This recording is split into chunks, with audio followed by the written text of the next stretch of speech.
teams that's tied right now. They both have questionable losses. But again, this division looking like our fantasy football league, man. If you lose one game, you could drop from 2 to like 9.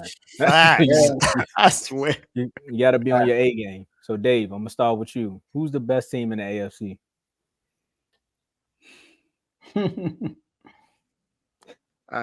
This one wasn't easy for me. Okay. Because for me it's between two teams. Mm-hmm. Um, the Chiefs and the Ravens. Okay. Now, one team definitely has a top five defense this season that I'm pretty sure nobody expected. I don't think anyone expected Kansas City to have a top five defense this season. I did expect them to be a really good defense, but to be top five was that was a stretch. Mm-hmm.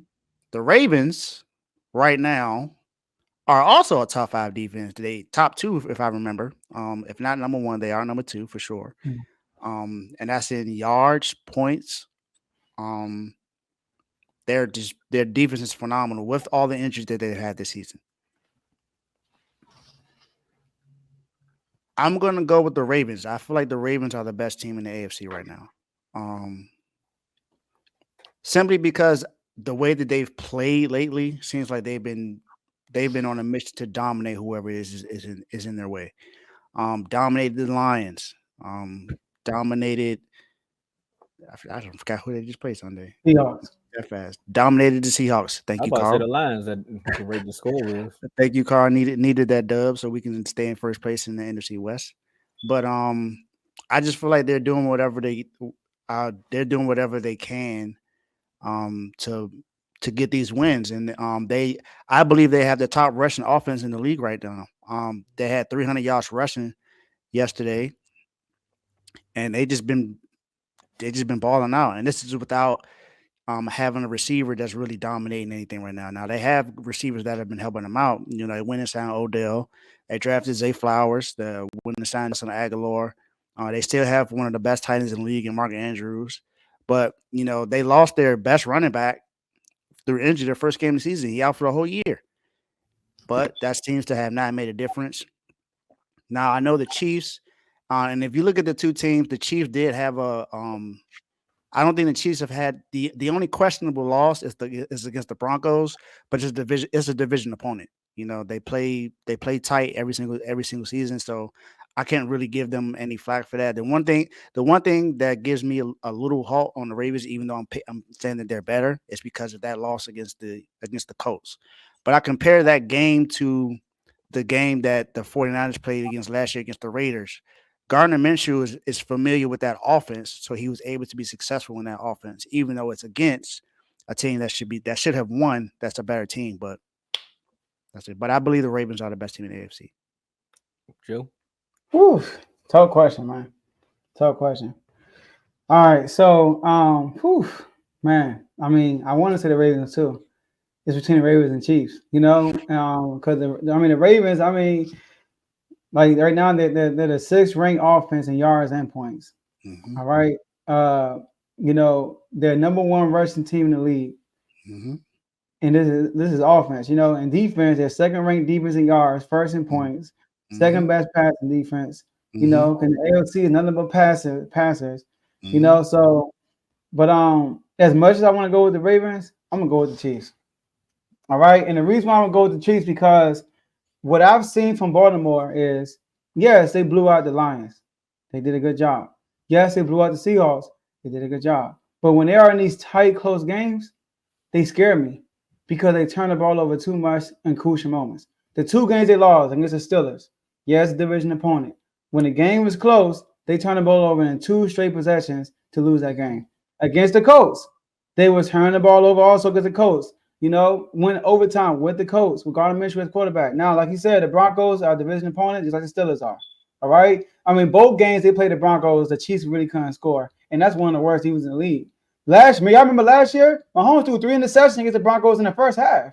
Mm-hmm. And Russell Wilson was the laughing stock. So we all know how that goes. And then the Lions, Travis Kelce didn't play, best player on their team. I know the Ravens are dealing with injuries also, but the Chiefs have won games that I saw like it's the Jets Mahomes had 3 interceptions in the first half, I think, and then ran a 10-yard scramble to get a first down, got a holding penalty, and then ran for a 20-yard scramble. So the Chiefs know how to put the nail in the coffin. I haven't seen the Ravens learn how to do that yet this year. So that's one thing. All their wins been really blowouts, or it's been like, like it's been far-fetched wins. Like it wasn't no nail biters. People say the Bengals were a nail biter, but they were killing the Bengals, and the Bengals came back. So I got to see the Ravens win in clutch moments to call them the best team in the NFL. That goes to the parity narrative. Look at what you said yesterday, Sunday's game. They said the Cowboys either they're gonna blow somebody out or they're gonna get blown out. And then you look at the other team in our division, the Eagles. They win a lot of close games. They say that's how you win championship football, right? So for me, that's kind of why I'm picking the Ravens and saying they're the best team in the AFC, because those 2 games alone are learning curves. Granted, they did lose because of the 2 turnovers, but did they not bounce back the following week? Now, when you look at what the losses that, I mean, of course, it's week 1 with Kansas City. They'll say week 1 out the gate, they didn't have their best defensive play, and I don't think Kelsey played that game, right? Kelsey was hurt. So yeah, that's Kelsey so so Chris Jones and Kelsey was out that game. Yeah, so more people are leaning towards the injury bug on that game. They won't really just say the Lions just flat out did their thing. But then you go fast forward to Boulder Crest when they went up there to Denver, and then they got rolled over. Some people say Mahomes had the flu. Well, I seen Jordan play with the flu, and he got shoes because of it. I mean, football and basketball are 2 different sports, but at the end of the day, the score is what it was when you go up against a division opponent. Not too many divisional games get blown out like that, neither. It's usually a close game, and they got literally blown out.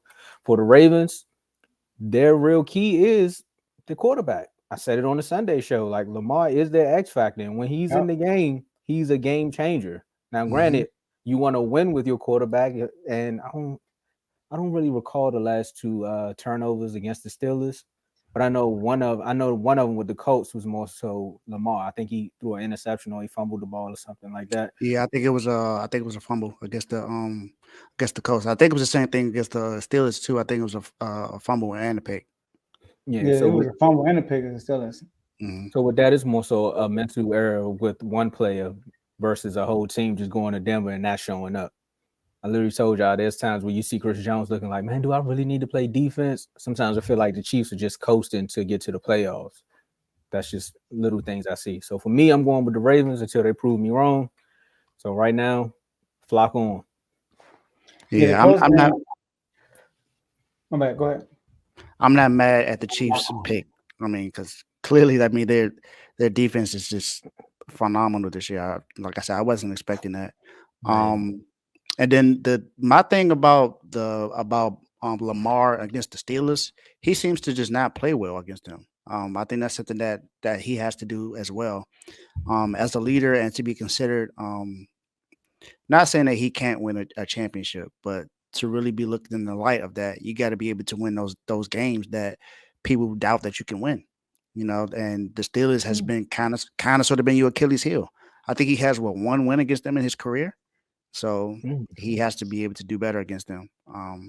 And he plays well against everyone else in that division, but the Steelers, you got to be able to beat a divisional opponent. Yeah, he actually played good. He had those 2 turnovers. Don't get me wrong on that one. But he actually played good up to that point. The Steelers game was that game when they had all those drops too. They were terrible.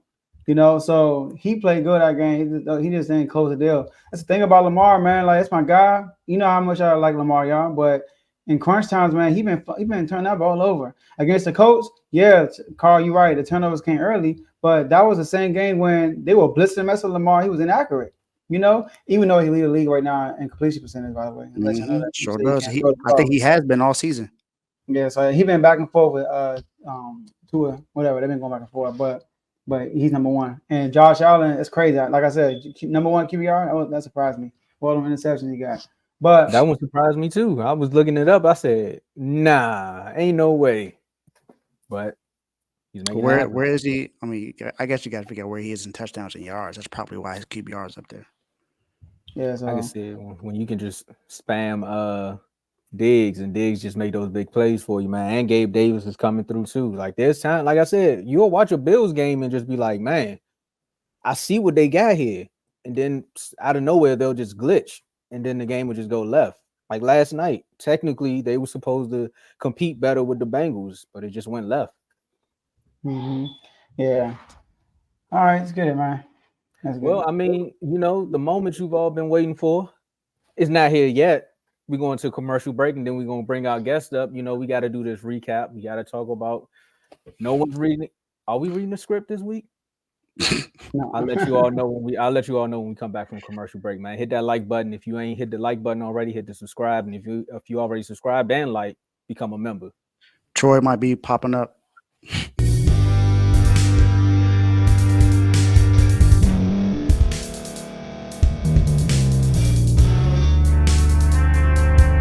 Thank you for staying to the end. If you're watching this on YouTube, please like this video, subscribe, and also hit that notification button so you can be notified next time we put out a video.